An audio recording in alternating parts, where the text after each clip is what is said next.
Oh my God. Forgive it's one word. Idiot. It's that time of year again. The time of year you get to prove your love by buying your significant other something special. But hey, it's only once a year, right? Well, besides birthdays. And then there's Christmas. Welcome to Jasco Goods. If you committed the unforgivable sin of forgetting Valentine's Day, don't worry. I got your back, Jack. But whatever you do, do not try picking them flowers yourself, no matter how romantic it sounds. I learned that the hard way 20 years ago. Today I'm going to show you a build that you could build in just a few hours using scrap wood. Just remember to tell them it took a week and you used some reclaimed wood from a salvage table from your first date. All right, enough talking. Let's get to building. So I made this cut sheet for the project, and you can screenshot it now, but I'll put a download link in the description. And as you can see, I need a board that's 10 inches by 6 inches. So I'm going to get a 1x8 that's 10 inches long and rip it down to 6 inches. My wife loves dark walnut, so I went over to Home Depot and I looked at their dark walnut. But when I saw that the 1x6 is $13 a foot, I might as well buy a real present at that point. So I went over to the scrap pile. All this stuff is marked 80% off. So I chose this 1x8 because I really like the grain pattern on here. It's not too wide, but it's not too tight to where it won't take the stain. This one right here, I really like this grain too, and I like the way it has different colors in it. But this grain pattern on the edges is really tight, so it's not going to take the stain as well. First, I got to cut off the factory edge because it's drier than a desert fart. Looks like the front of my board has a crack in it. It goes for a little ways. That ain't going to work, so I'm going to have to just cut that part out. I'm going to cut my first piece to 10 inches. Then I had to make sure there was no cracks in it. You ain't getting me with no borders on this one. I need a 6-inch piece, but first I'm going to cut it to 6.5. Then I'm going to flip it over and cut a 1/2 inch off the other side. Why did I have the camera so crooked? It looks like I'm in the Joker's lair making this. I made my own heart and I printed it out. And I'll leave a link to this in the description. So if you guys want to use the same heart I did, you can just print it out. Now the heart I made 2 of them. There's a smaller heart that you're going to cut out later. And right now we're going to cut out the bigger one. But as you can see, like I've made it so I have an even reveal all the way around the heart. If you just try to take a heart and copy it and then make one bigger than the other, your space doesn't stay even all the way around the heart. You can do it that way. It's not a big deal, but I wanted mine to be like a consistent space. So I'm going to leave a copy of these for you guys down in the description. So I'm going to use the bigger heart right now, and I'm going to save the smaller heart for later. And then about 1 inch past the peaks, we'll say right here, and then we'll come down and we'll go 1 inch past this peak. And I'm going to fold it on that. I'm going to make a line and fold it on it. So I'm going to do this. I'm going to do that, fold it on that line so it's nice and even. And then you can cut it with scissors. You can do the old-fashioned fold it a million times like I just did. It's not real important. Now, if you print these hearts out the exact size that they are the perfect size for this project. But sometimes certain printers will try to change the dimensions of what you're printing. So just make sure you print it the exact size that it is. This heart should be roughly 6 inches. So 2 inches on both sides should get you centered. Then you can cut that top edge off so it's nice and even if you want. I got this repositionable glue stick idea from Who's the Boss. I don't know if you guys have seen him. He looks like Ed Sheeran's brother, and he does woodworking stuff too. So you're supposed to be able to just stick this to your project, and then it should come right off. Make sure to rub your heart on real good so it doesn't fall off. I'm going to use a couple of big pieces of foam to cut this on. There ain't much to hang off the edge of anything, so this should make it nice and easy. And I'm going to use my jigsaw with the keyhole. And I'm going to use my jigsaw with one of those skinny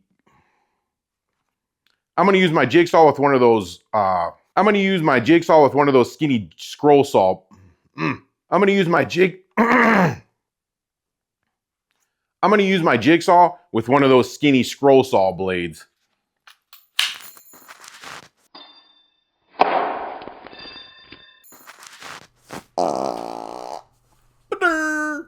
Then I just took my time and I cut it out with my jigsaw. That repositional glue stick stayed on pretty good, so as long as it peels off good, I think it's a winner. Bam! Oh yeah, they got Mother's Day too. What did I get on Father's Day? Some socks? One issue I always have with those scroll saw blades, the skinny ones like that, is they cut at an angle. When you're trying to go around a curve, the blade kicks at an angle and it cuts not straight. Okay, so this should just peel off now.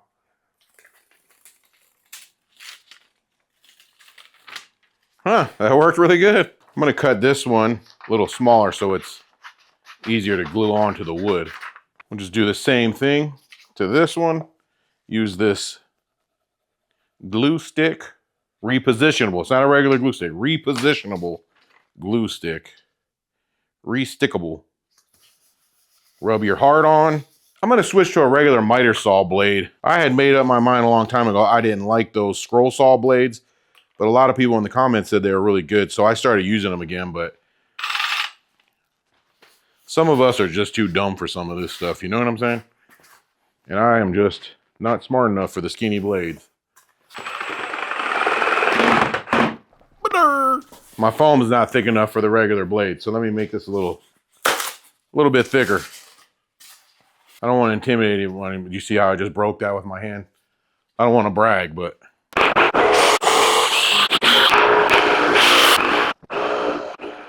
Now, I got a bandsaw, and it would have been much easier, but I'm doing this with the jigsaw for you guys. Well, bam. Now, I have to admit, it wasn't pretty, so I had to clean it up a little bit on my sander. To do the inside of the larger piece, I don't have a spindle sander, so I got this kit. You could probably use a sanding block or some sandpaper by hand if you want. If not, I got this kit, and it's like a spindle sander, but you just put it on your screw gun. This thing actually worked pretty good. My cut was at an angle, if you remember from that little blade I was using, and this helped me square it up pretty good. And like I said, you could do the same thing with a sanding block or even a little sander, but to me this was a little bit easier, and I'll do anything to make sanding easier. So I'll leave a link in the description if you guys want to check it out. Let's try to peel this off. Yeah, it came off great. Great tip from the homie Who's the Boss. Came right off. We need one more strip of 2x8 for the bottom at 2 inches. This is going to be the little base that holds it all up. This piece is just going to sit on your base just like this, and it should give you a nice even reveal all the way around. Pretty close. It's going to be like me. It's going to look pleasing to the eye, even though it's a little off. Now I want to make mine a little fancier, so I'm going to put a little decorative edge around the base of it. If you really want it to be fancy, you got to hold your pinky out when you're using the router. Like, when in doubt, pinky's out. Look how fancy. I'm going to put a little bit of wood glue on the bottom of the heart piece. I don't know what you want to call this piece. I put way too much. I thought I was icing my cupcake or something. I will put way too much. I'm just going to eyeball center. That looks good to me. Okay, so I'm going to flip it upside down and just put a couple of brads right in the center. Bam. Oh yeah, and all the anniversaries too. Your wedding anniversary, your dating anniversary. Oh, and the wedding anniversary of your first kiss that now I'm legally required to remember until the end of time. I'm done. I'm trying some different stain colors, and so far this one's in the lead. This is a mahogany. The only problem is they're coming out really blotchy. Even the Provincial that I usually have pretty good luck with is coming out a little bit blotchy. I don't know if you guys can see it in the video. So I'm going to try what everybody always tells me to do and use a pre-stained wood conditioner to see if I can get the blotchiness out of these. If not, I'm going to do a completely different color. So I'm going to coat some new pieces and then redo the stain test with the same colors and see how they compare. Watch this badur move right here. There was honey stain in the lid still around the lip, and it shot out all over. Not only did it spatter all over my workbench and the tools I had sitting here, it also went on my project. So now I'm going to have to use a dark stain. Okay, so this was the results of the pre-stain. This was the honey color. This one, it worked good. You see the blotchiness in the before, just the straight up honey. And then this was after. I think it came out pretty good. It has a little bit of problems. Remember I told you the smaller banding is harder to stain. It's hard to get it to sink into. So it has a little bit of problems on the edges when you use the preconditioner. But it did a really good job. But on the bare stains, I don't know if you could see this on the camera, like it won't penetrate on the edges with the bare stains. And I think it's because it's more of a gel stain. It's the premium stains. They normally work better on pine. They already have like a a non-blotchy property, and I think that mixed with the pre-stain conditioner, and this is one of the reasons I never used the pre-stain, is because it's really hit or miss. I don't know if you can see, like, it looks good in there, it's not very blotchy, but then it didn't even take the stain in here, and I kept putting it on and putting it on, it just was rejecting it. So since I was using the Minwax preconditioner, I tried to use the Minwax Dark Walnut, and that, in my opinion, came out the best. So I think it depends on what kind of stain you're using when you use these preconditioning stains. And normally this one's hard to use on pine because it comes out really blotchy. My wife really liked the honey. I love the dark walnut, the way it has all the depth to it and you can see all the different tones in there. And my daughter picked this one too. So I'm gonna do the dark walnut on this one, but I'm gonna do a pre-stain first. Let me know what you guys think. If you guys like this honey better. If you guys are liking this video, do me a favor. Hit that like button, the subscribe. There's some kind of hype thing you can do down underneath the video. Leave me a comment. I read all my comments and I try to respond to them all. This kind of stuff helps my channel, and I'm really trying to save up right now to help my great-grandmother. She needs an operation. She's trying to get a BBL. Can you help an old lady out with the BBL? I need to put a hook under here to hold this heart in place. So I gotta flip this upside down. I'm gonna try to make myself a little flat spot in the middle. Sorry if I'm blocking everything, but I don't know if you guys can see it, but I got a little spot now to, I got a little spot to put my hook into. Try to get it a little deeper with my auger. Now look, I don't even think I need to drill a hole. You see that? I just gotta use my hawking strength to turn this in here. Now I need to put another one in the top of the heart. For this one, I just gotta put a little hole in my heart, like a little murmur. I mean, you should just be able to put this in by hand. What do you guys think? It's just a little bit closer to the top. Not a big deal. I have a bigger hook, but I think this is too big. I think it would hang down too low. Like if I use this hook instead, then it would hang too low. So before I put the final touches on this thing, I got to give it a clear coat. Why does my face always look like the kid that was eating crayons in elementary school when I'm doing stuff? Look like I should be wearing a helmet. I'm using my go-to water-based polyurethane matte finish. So I've seen similar, is it similar? Is it similar or similar? Whatever. I've seen pieces just like this, same size, quality, selling online for about 20, 25 bucks. If you got one 8-foot, 1x8, you divide that up. You'd probably get 8 out of it. 8 of them, say 8, that's 160 bucks per 1x8. Now, if you want to maximize that, you know what you got to do, right? You got to wear booty shorts in your thumbnails. I'm kidding. You got to personalize it. So I made some really simple letters on my computer. Then I cut them out with my laser cutter.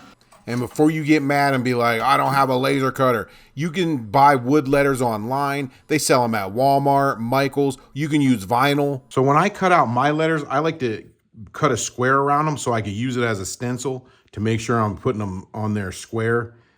And then I just use a little bit of CA glue. Oh, this CA glue is going to drive me to drinking. And you can tape that down. I might put a piece of tape because see how it just moved? Because I got those chunky fingers dragging across the letters. This way I don't have to worry about getting them square. Oh, good Lord.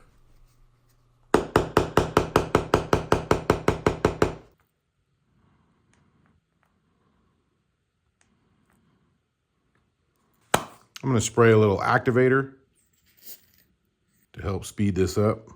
Please don't do your thumbnails and booty shorts. That was just a joke. Nobody wants to see that. Now be careful when you do the O, because see there's nothing in the middle there.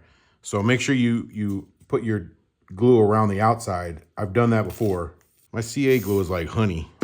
See that CA glue that went across the center? Because mine's like honey. Then I like to peel up the stencil right away so my letters don't stick to it, just in case.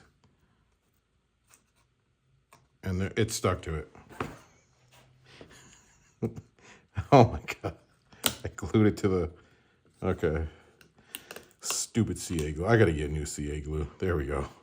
And then I just did the same exact thing on the heart. I put my initials and my wife's initial. Well, bam, what do you guys think? Make one of these for your girl, take a couple hours, take her out to Costco food court. Nothing says romance like a $1.50 hot dog and a soda.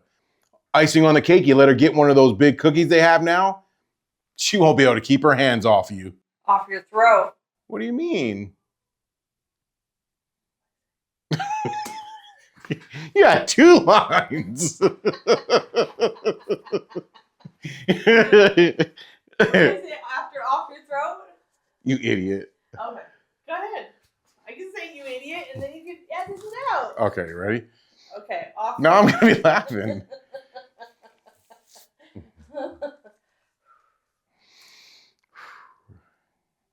What do you mean? You don't like that? What am I saying? Oh my God. Forget it. It's one word. Idiot. It's all you got to say. I'm not calling you an idiot. I'm saying that's what you got to say. That's your line. Okay. All right. I can't stop laughing. What? You don't like that? Idiot.